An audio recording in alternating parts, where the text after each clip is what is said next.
నమస్తే welcome to political bench. ఎన్నికలు దగ్గర పడుతున్నాయి. రాజకీయాలు మొదలయ్యాయి. నయానో భయానా బెదిరించో బతిమలాడో ఎలాగైనా సరే అధికారాన్ని హస్తగతం చేసుకునేందుకు అన్ని పార్టీలు అడ్డదారులు తొక్కుతున్నాయి. ఇక ఏపీలో చంద్రబాబు మళ్లీ ముఖ్యమంత్రి కాకూడదనే ఉద్దేశంతో పనిచేస్తున్న బీజేపీ ఇప్పుడు టీడీపీ నేతల్ని టార్గెట్ చేసినట్లుగా వార్తలు వస్తున్నాయి.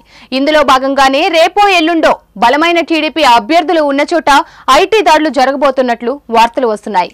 ఇక ఏపీ మంత్రి నారాయణ విద్యా సంస్థల ఓనర్ నారాయణపై ఈ సాయంత్రం ఐటీ దాడులు జరగనున్నట్లుగా వార్తలు వినిపిస్తున్నాయి. అయితే ఈ విషయాన్ని అటు నారాయణ యాజమాన్యం కానీ మంత్రి నారాయణ కానీ ఖండించడం లేదు, అలాగని ఒప్పుకోనూ లేదు. దీంతో ఐటీ దాడులు జరిగిన మాట నిజమేనని సమాచారం. ఎన్నికల ముందు బలమైన ప్రత్యర్థులపై ఇలా దాడులు చేయడం రాజకీయాల్లో సహజం. తెలంగాణలో ఎన్నికల ముందు రేవంత్ రెడ్డి, జగ్గారెడ్డిపై కూడా ఇలాంటి దాడులు జరిగాయి. ఇక కర్ణాటక, గోవాల్లో కూడా బీజేపీ ఇలాంటి దాడులే చేసింది.